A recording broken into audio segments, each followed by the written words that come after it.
Hi, everybody. So, I got a great question. Um, I'm going to just read it out. And this might help a few of you. Maybe you're in a situation like this, similar type of scenario. So, sometimes, obviously, some of the material that I share here, you can, of course, apply to different instances in your lives. So, the situation is this this was emailed to me.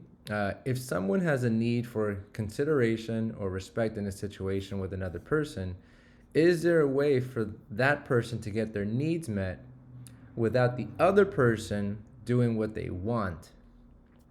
I know there are 10,000 strategies to meet any need, but can one meet one's own need for consideration or respect, or does one have to work it out with the other person in some kind of way that's acceptable to both?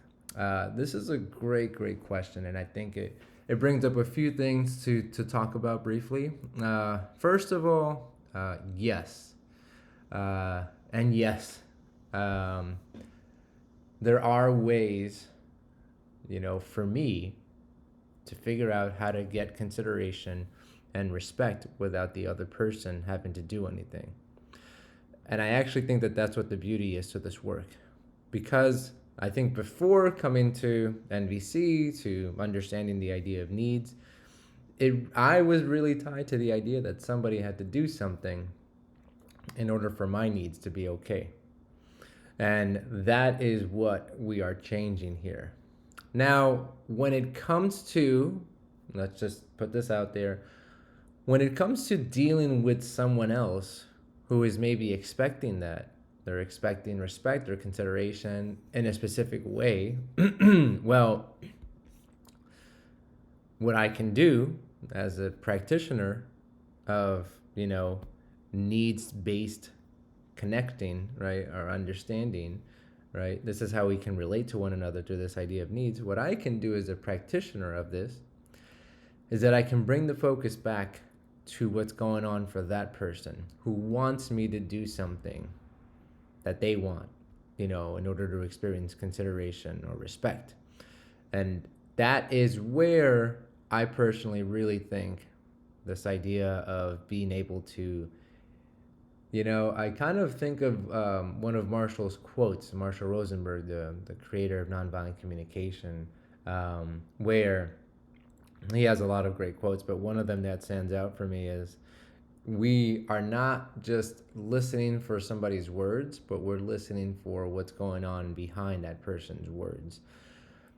Because if I am just going to listen to what they want me to do, then I think there's going to be a lot of misery there. I don't know how else to say it. Because now I have to do what this person wants me to do. Even though that might, go against my integrity and my own self-respect. And I think in that type of an instance and in that type of world, that's very violent. If I think that that's the right thing to do, I remember this other quote from Marshall Rosenberg. Whether I think there's such a thing as a good person or an evil person, I'm actively contributing to violence. And I take that in this scenario. If I think that I have to do the right thing by honoring this person's request of doing something, you know, that's still in line for me with violence in the planet. So what we can do instead is, respond to this person with understanding of their needs. And that's very different. Yet, that can actually build a lot more connection and closeness and understanding. Even if the other person does not want to talk to me. If they don't want to talk to me, that's what and I really mean this. I can still, and I honestly, in my life, yes, I can still work things out with people who do not want to talk to me. Why do I practice NVC? And I want to go back to this because I want to experience more connection, more closeness, more understanding, and that does not require other people to join in my game of needs of NVC. It does not take two to tango here. It really doesn't. This is a whole different game. Most of our lives we've been taught um, that we have to, you know, if we're going to have our needs be met, everybody, then we have to sometimes even compromise. Where, for me, the idea of compromise is that we're both equally unhappy. um, and even if we compromise, then that might even mean that one person's needs are going to be met, but not the other person's needs. And that's just not the world that I'm trying to create for myself.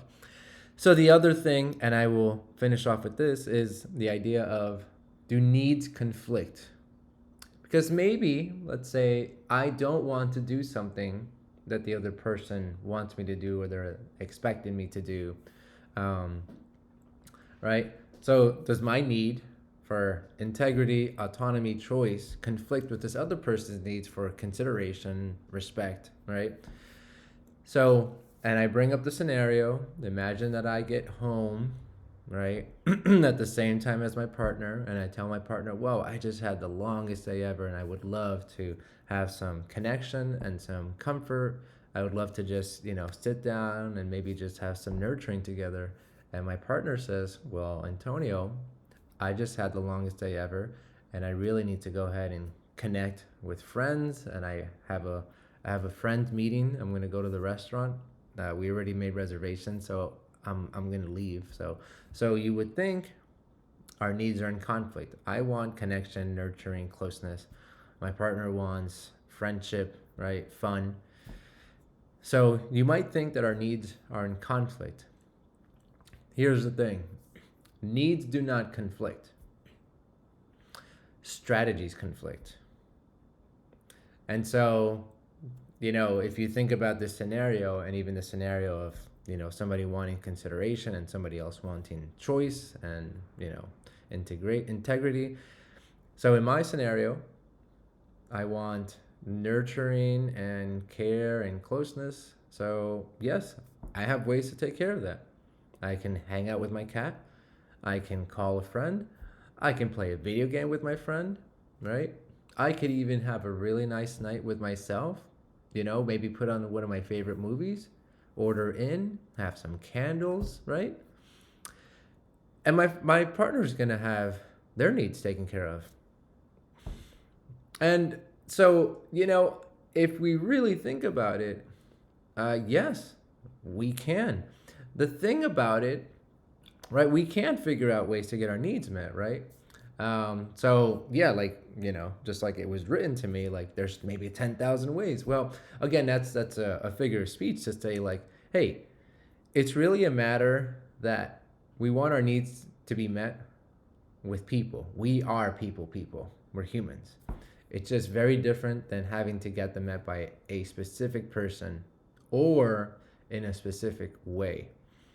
That really, in a way, is still connected to violence, if you really think about it. So I think what I will end with is this: it's really sometimes a matter not so much about what we need to do, but how are we doing. I think that conversation for me, I think in my experience, it just has more depth. We can really dive deeper into there, really flesh out everything that's going on in that conversation. Because I think the understanding, for me, is more important than the action. I personally have experienced that when we have a lot of connection and understanding, the actions will arise naturally, right? But it really sometimes is incumbent on us to build the space, build the understanding, right, of what's going on for each one of us. And if you are a practitioner of NVC, of needs-based relating, right, of being able to just see the whole world of needs, you can bring that energy to the conversation. And just keep in mind, if you are bringing that into the conversation, remember, you might be doing twice the work. than just doing it for yourself. You might be doing the work also for what's going on for the other person, right? Of, tuning in to their feelings and needs, reflecting that back to them, all of that. So just keep that in mind, because that's a really good perspective to have when you are trying to really have more connection. It's not easy. It's not easy. So I hope that this was helpful. If you have any other questions, please send them my way. And until next time, thanks everybody.